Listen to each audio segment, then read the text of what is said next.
welcome back to Ghosting with Anya. I am so sorry for what just happened. The internet is like literally started acting weird. I don't know why, but I feel like the heat wave is literally messing with it. I'm not messing with it, but I feel like something is messing with it. So, sorry about that, guys. You're always watching me and fly loft. This is the new story. So, welcome, Anya, the author of Anya's Ghost of the Dead. Is happening. I feel like something's messing with it, and it keeps going wrong. So, anyway, we can start ghost stories if you do. Season 6, episode 2. So,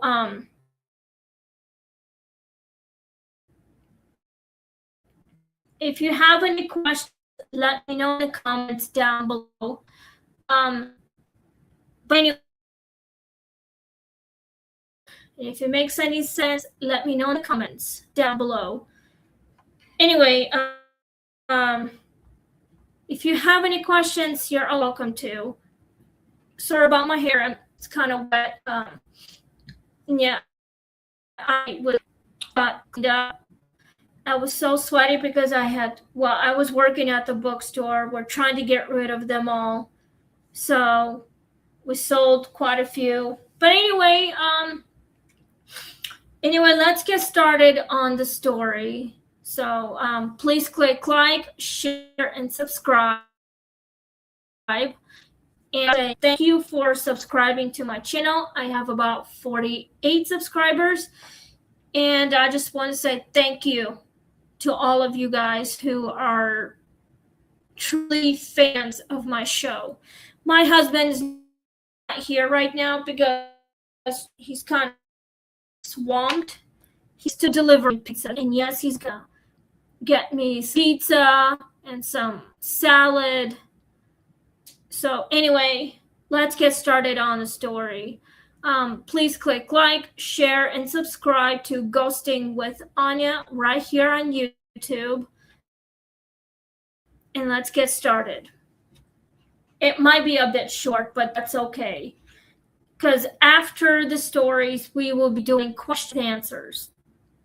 And Chris is always welcome to watch the show and participate on that anytime.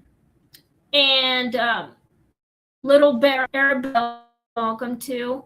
So I hope she's watching this, even though she just watched it a little bit, since the internet started acting strange because of the heat wave. But I'm okay. I'm staying away from the heat wave. Anyway, let's get started. We are on season 6, episode 204.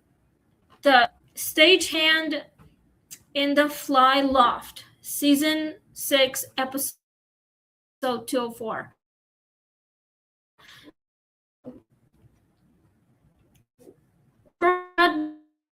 Regional shows alive, and rarely the ones in the pro notes. Actors get applause, directors get interviews, managers get headaches, and stagehands, especially fly operators, get old scars and no sentiment. That's why she liked the Garrison Playhouse. No respected backstage labor. At least in theory, the fly loft above the stage was narrow, dangerous, and lined with ropes, sandbags, and history disguised as hardware.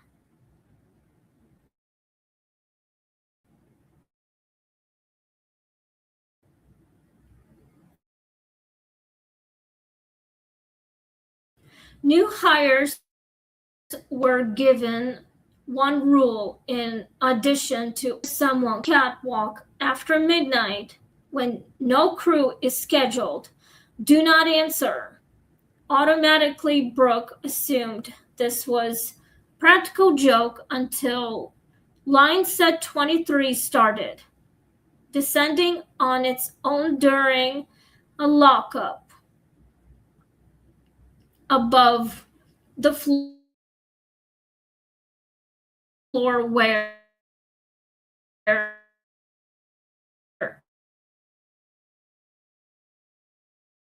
a forgotten prop table would have been crushed hadn't a minute earlier. Brooke said the voice was male, low, and calm in the way experienced fly operators speak when calm is the only thing keeping people alive under weight.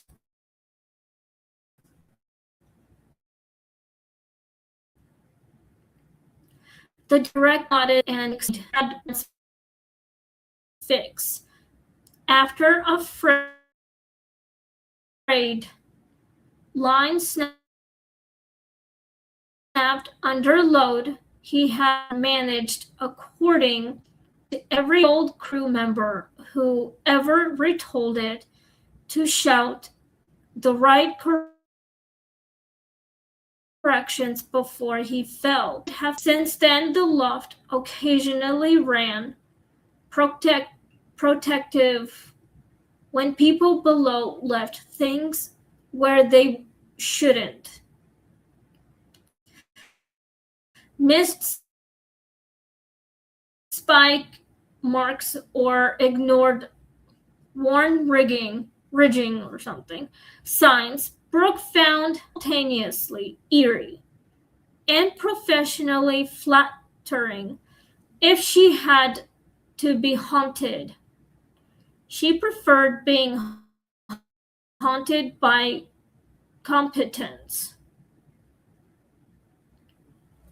The pattern revealed itself quickly. Dangerous oversights drew activity. A half-latched rail weight shed would click once at 1 a.m. if left unsecured. A mistakable line would be found retaped by morning in handwriting no current crew member used. During one set change rehearsal, Brooke felt an unseen tug on the back of her harness just before a loose shackle dropped from above where her head would have been. Nobody else saw the tug, but everyone heard the shackle hit.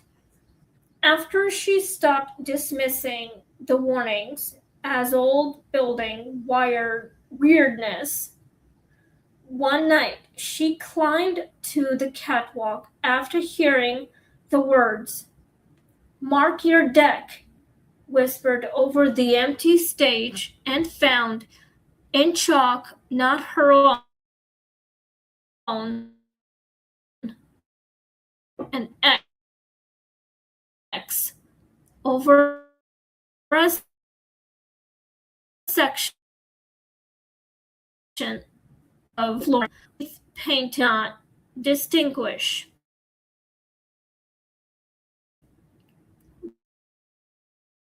between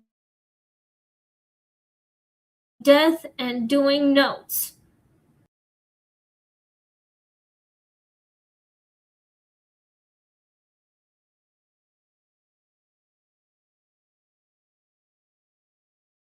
Maintenance. Well, Mantini rental state. The stage was dark except high above ropes shifted with that sound like a ship setting in the mirrored edge of the wardrobe station. She saw a man walking the upstage catwalk in old-style blacks and work boots, one hand trailing the guide rail. He did not glow or waver. He moved with the economy of someone who knew every inch of weight. When he reached line set 23, he stopped, looked down through to the side of his head, like a stagehand's acknowledgement. Then he pointed sharply toward stage left.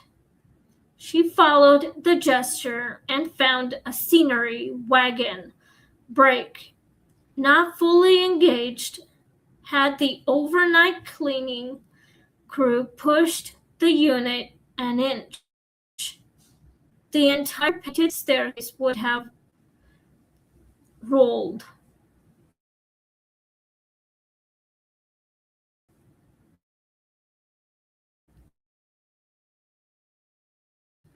Brooke began treating with respect. Rex allowed even when alone. She stopped mocking old crew stories and started writing small safe reminders in the same calm language. She heard Vince's voice. The blissful nights, tech rehearsals, opening weekends, student rentals with too many adults, improving instructions, the loft would reassert itself.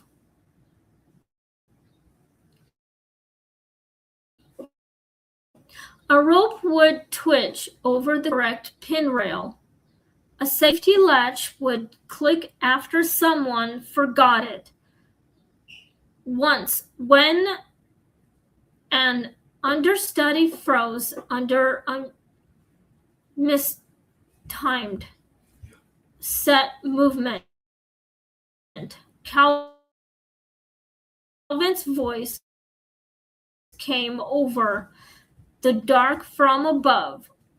Hold every crew to the board op, who swore she had not called it, to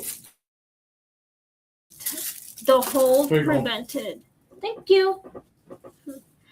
Brought you dinner. A backdrop from striking the actor by less than a second. Thanks, babe. How are you? This is my dinner. I eat solely. You can have that, so it's all good. Yeah, so my husband just got back. He got me a salad, and he's got a pizzoli for himself. So I love salads, and this is why I'm eating healthy. So anyway, let's continue on the story. The theater's leadership approved a long postponed rigging, highlighted exactly the dangers. Brooke and the haunting had effectively been overhauled, old-based, and the catwalk rail where Calvin died finally reinforced. Brooke stayed involved in every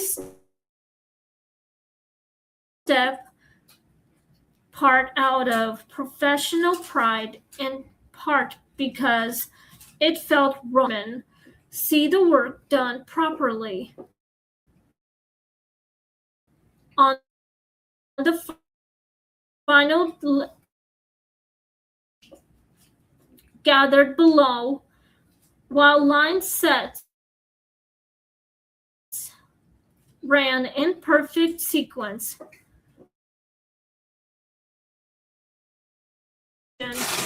No ghostly cues, just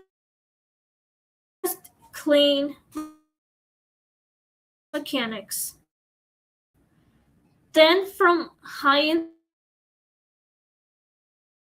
crews used to mean clear everyone.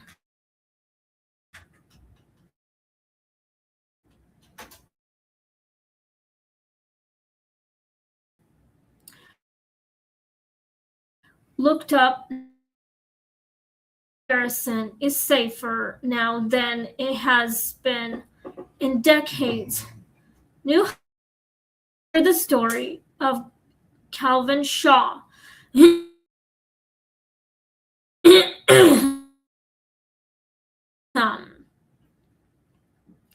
Though Brooke has changed how it's told. Last that, the dead Ridgers, if they remain anywhere, remain where weight and negligence still intersect. She keeps one of Calvin's old chalk holders clipped to the lock rail through no one uses chalk there anymore. Sometimes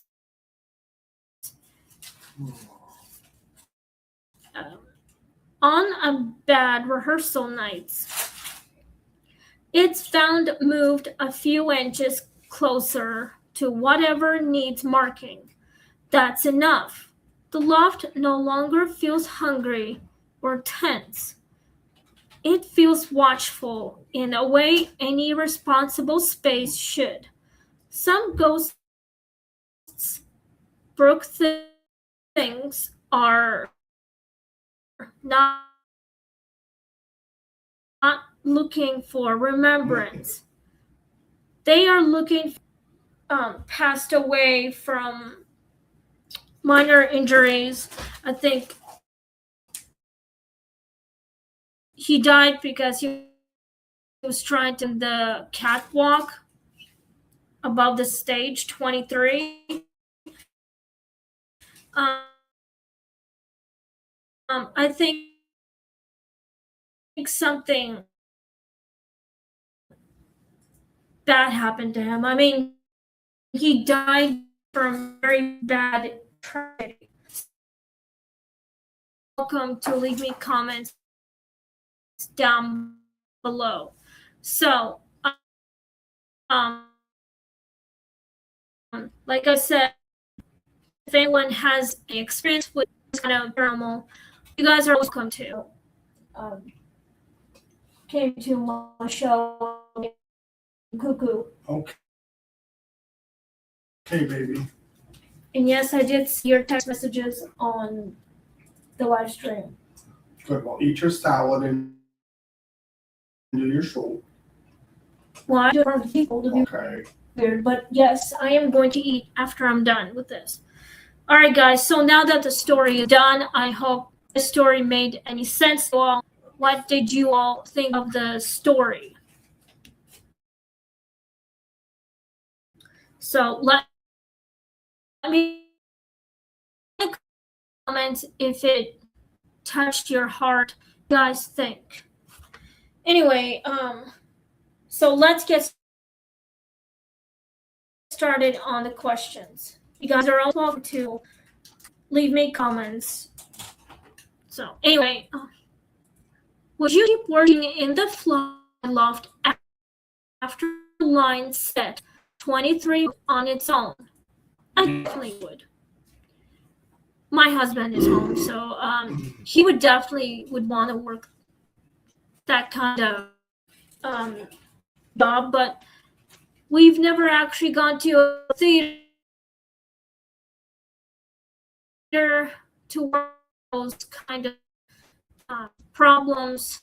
So, I mean, we've gone to the play once, like a long time ago, like 7 years ago. It's something to do with the trip, but yeah. So anyway, if you have any experience, you're always welcome to. Would you guys ever keep working in the fly loft after flying, comfortable with it? Anyway, let's go to number 2.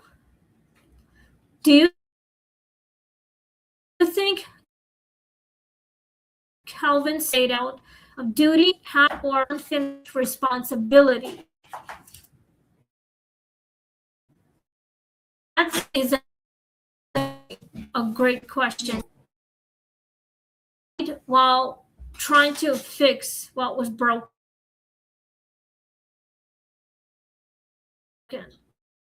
like the rope, maybe somehow it killed him. So anyway, would you ever investigate a place like that at the Garrison Theater? Would you ever, for example, would you try to get some evidence, find a boy in Calvin Shaw? I mean, he was like an operator on the catwalk. So I think it was the unfinished responsibility. Let me know in the comments of what you think about Calvin Shaw staying, like, on his job, taking it seriously, or making a habit out of it, and his responsibility. Let me know if you guys. For me, I think it's the unfinished responsibility. Settings for ghost stories. Memory. That's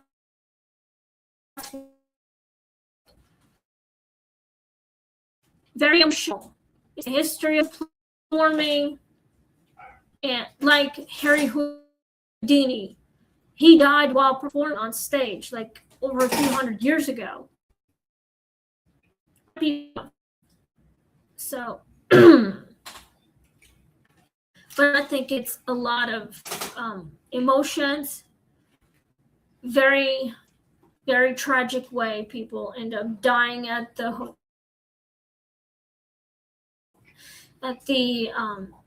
theater. So, but I think it's very effective.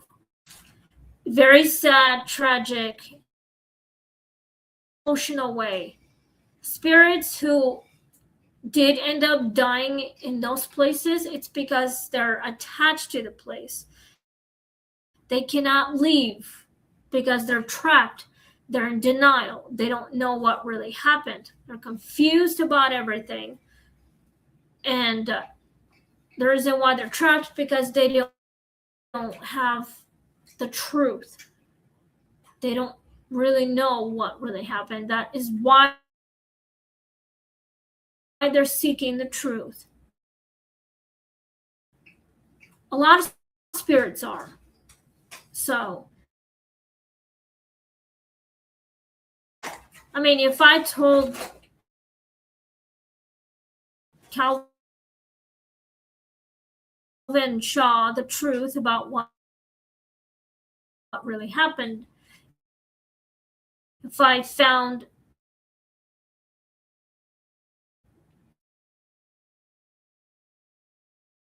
the records and the autopsy, and I would definitely tell. All right, guys, let's go to number 4. We're almost done here.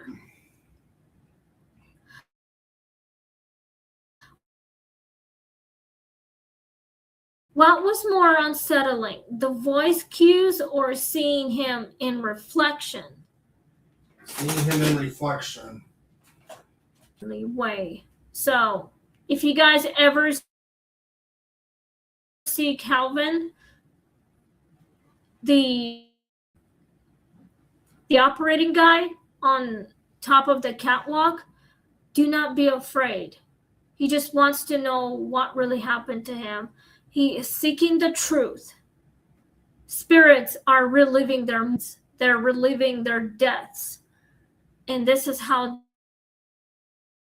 they always do. Once they get the truth, they'll be happy. But for me, with this question, is seeing Calvin Shaw's reflection. All right, let's go to number 5.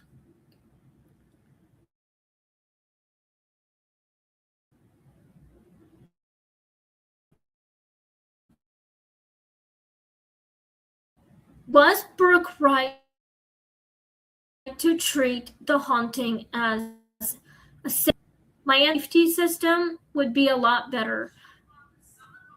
It actually protects a lot of the living, but if Brooke knew what was going to happen, she might have gotten whatever she needed. I mean, she would have told people, let's see, I don't know, a ghost whisperer or something. Maybe she was chosen. No wonder why she could see spirits, maybe talk to them. Perhaps maybe she's got a gift of talking to the dead and seeing their reflections. So she's treating it as a safety system is because she knows what really happened to Calvin Shaw decades ago. So she was to protect the living from that same accident that happened to him, how he died. So she was trying to tell them what really happened. So now they know, they're, fixing broken.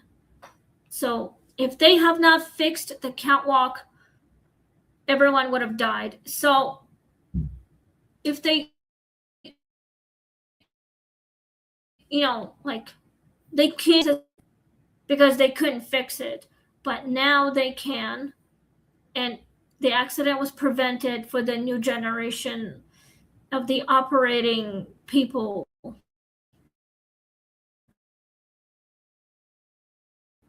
at the catwalk. It's called, this is like the operating sort of job thing. But now the new generation of stagehand people, they're protected now. They know what's happening, so they are avoiding that problem. And I think Brooke did the right thing by telling others what really happened. So they're trying to avoid that too. So let's go to number 6. Do you think the rigging renovation allowed Calvin to rest? Yet he would still be haunting the place. He would relive his final moments the day he died, his final day on earth, with that night, whatever had happened. So I think that he is finally at rest. So when he got the truth and he warned a lot of people, now he's happy, he is at peace, and Brooke is still working at the Garrison Theater. So I am glad that she moved on into the afterlife.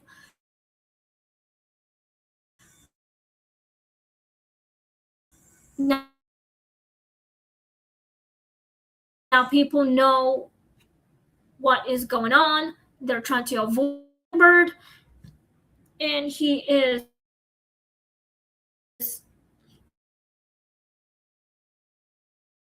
at rest.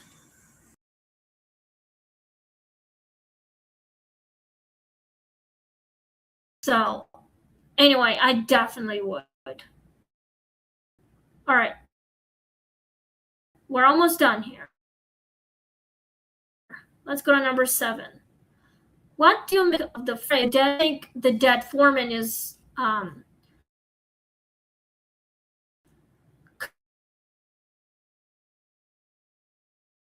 kind of like the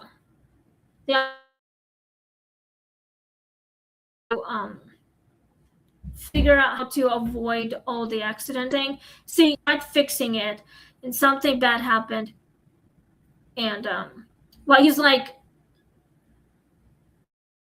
I don't know, was on cue or something. I don't know how to explain this because I wasn't there at the theater. I don't go to theaters that much unless I go to the movies. I go to movie theaters, not the play theaters.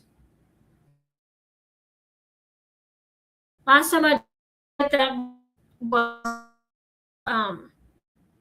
years ago. So, but it's kind of hard to explain. Please let me know in the comments down below. So, hey, babe.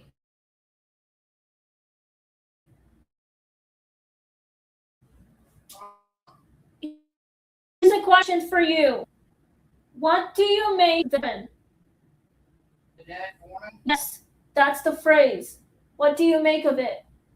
That a construction. Well, his name was Calvin Shaw. He was like the stagehand person, like operator or something in the backstage on the catwalk. What do you make of it? Right, by trying to fix something on the catwalk. And it's a sad thing that happened. Yes, it is. I think it was probably a very tragic way to die. That was his final moments. He tried fixing something, he lost balance, and then he died. Like he lost control somehow, maybe, or like he somehow fell off the catwalk and fell on the freaking stage and died. Just like that. He lost his life by trying something on the catwalk. So that is the saddest thing ever. Okay, guys, we have 3 questions left before I sign off. Tomorrow, I will be back at the bookstore called Two Dads in the Bookstore. I'm going to link all the books, and if we won't be able to get rid of all books, might as well toss them into the dumpster because we are officially done with that problem. We don't want to be a part of it. So if you have the love of the books, you're two dads in a bookstore and browse through, take as many books you want. You can haul it, you can have it. So you can also donate what you can as well. So feel free to come over and grab as many books. We have boxes, cards, price. So you can haul it, you can have it as well. Anyway, number 8. Would you say for more nerves knowing a ghost was monitoring the loft? I would definitely feel safe that a spirit would try to make sure the accident was prevented. I definitely know. And I would take the advice of a ghost. Like, saw a spirit somewhere, like say on the roof of our house. and he was trying to warn us what was going to happen. Oh, shit. I'm a ghost, and yes, I would feel safer, and I would honor his advice, and I would also tell people about it, and I would warn people about the accident. You know, like if they're about to fall and hurt themselves, yeah, I would tell them that it's not safe to be by yourself. If you lost your balance, you're about to fall, the spirits tell me, and I could tell other people. So I would definitely be safer with the spirit. Would you be safer if a spirit told you what would happen? Yes. I definitely would. Anyway, okay, guys, we've got 2 questions left before I sign off. Can standards and procedure become a haunting? Of course it can. Yes, it definitely can. I mean, that is a wonderful question. So, if on roof or on air or something, like on the big ladder of the tractor or whatever, if they're like doing the billboard, definitely would make sure they are safe. I would warn them if they lost control or balance.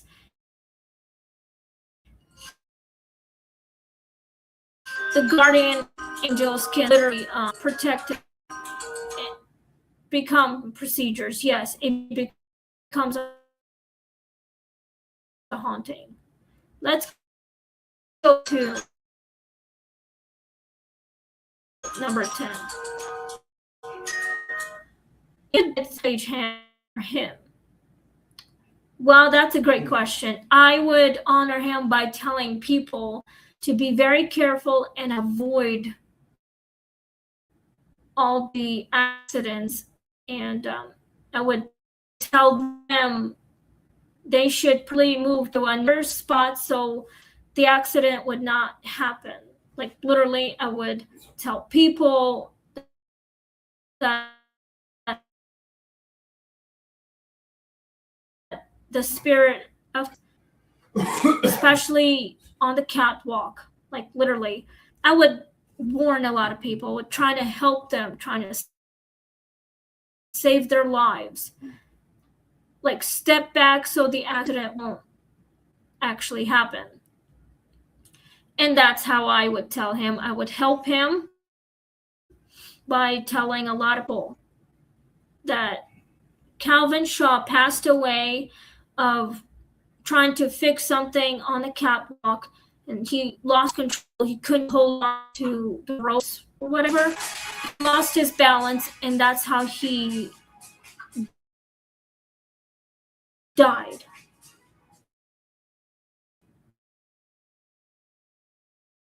So I'm trying to fix something.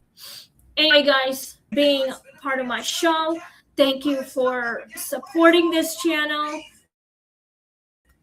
On the next episode, we will be doing The Baker's Wife at Dawn. This is the new story, the episode 205.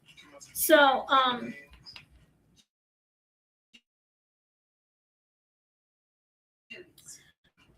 anyway, hope you had a good time, and I hope you guys were brave enough to show.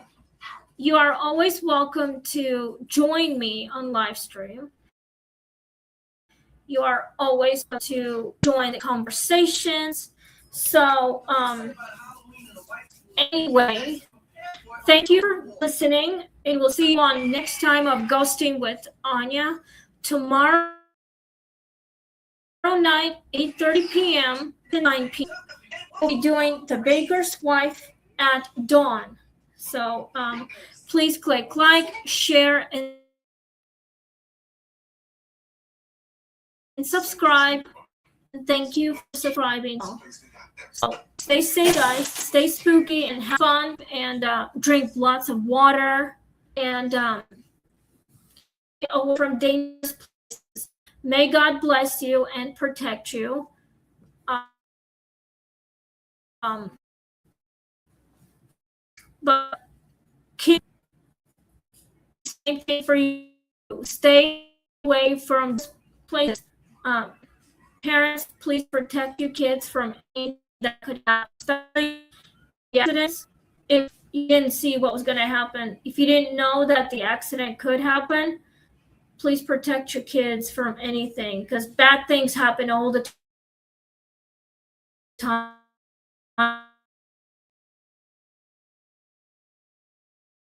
It's probably because it was very sad. It was actually related to a real life event. What happened was unexpected and tragic. He rest in peace, and I hope God stay safe. I hope that God is watching over you all and making sure the accident was never happened. Make sure and cause of that. So, wonderful night, and we'll see you all next time on Ghosting with Anya. Please click like, share, and subscribe.